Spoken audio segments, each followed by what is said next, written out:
ஒரு குட்டி கதை சொல்லிட்டா.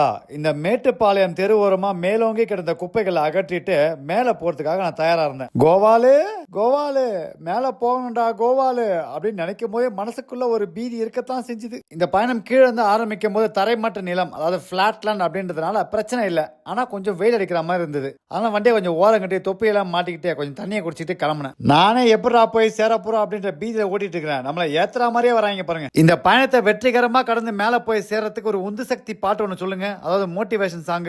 எனக்கு மனசை வெற்றி கொடுக்கிட்டு பாட்டு தான் ஓடுது. உங்களுக்கு மலை ஏறத்துக்கு முன்னாடி அங்க ஒரு பலகை இருக்கும். அதாவது நீலகிரி பல்லுயிர் சூழல் மண்டலம் அப்படின்னு. இங்க இருந்து ஒரே ஏறு முகம் தான், இறங்கு முகமே கிடையாது. இனிமே இந்த மலைக்கு நம்ம மேல இறக்கமே கிடையாது, வச்சு செய்யும் போல இருக்கு அப்படின்னு நினைச்சிட்டு போனேன். ஒரு 200 மீட்டர் அளவு தான் போயிருப்பேன். அதாவது மீட்டரு. அம்மா அந்த மூக்கு வழியா சுவாசிக்கிறதா இல்ல நாக்கு வழியா சுவாசிக்கிறதா எனக்கே தெரியல. ஆமா, அந்த 200 மீட்டருக்கே எப்படின்னா 34 கிலோமீட்டர் போகணும் கோவால. அந்த ஐயன் மனசுல இருக்கும்போது அங்க இருந்த ஒரு ஐயனார் நமக்கு காட்சி கொடுத்து திடப்படுத்தினாரு. ஐயா ஐயனாரே, 3 மணி நேரம் ஆனாலும் பரவாயில்ல, முழுசா கொண்டு போய் சேர்த்துறியா அப்படின்னு மனசை வேண்டிக்கிட்டு அங்க இருந்து கிளம்புனேன். மேல இருந்து ஆரம்பிக்கும் போது கொஞ்சம் அசால்ட்டா தான் இருந்துட்டேன். பின் விளைவுகள் இவ்வளவு பயங்கரமா இருக்கும் நான் எதிர்பார்க்கவே இல்லை. புரியுது, மூளை என்ன முதுகலையா வச்சிருந்த அப்படிதானே கேக்குறீங்க.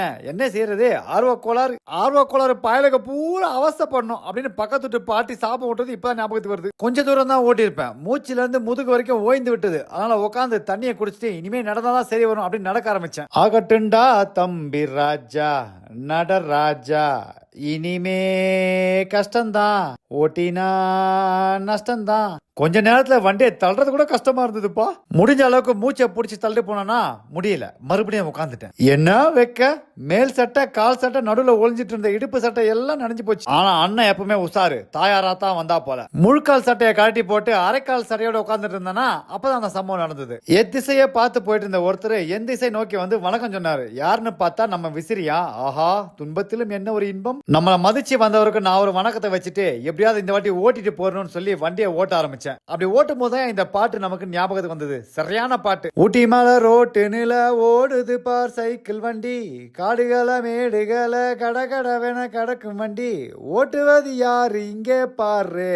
இப்படி பல பாட்டுகளை மனசுல ஓட விட்டுக்கிட்டு தத்தக்கா புத்தக்கான வண்டியை ஓட்டிக்கிட்டு ஒரு இடத்துல பசி அற உட்காந்தேன். நல்ல வேலை கொஞ்சம் வாழைப்பழத்தை கொண்டு வந்தேன். அதை சாப்பிட்டு புறவு வண்டியை ஓட்டிக்கிட்டு தள்ளிக்கிட்டு நடந்துக்கிட்டு என்னமோ ரொம்ப தூரம் வந்ததா மனசை நினைச்சுக்கிட்டு போய் பார்த்தா தக்காளி கோத்தகிரிக்கு 22 கிலோமீட்டரா.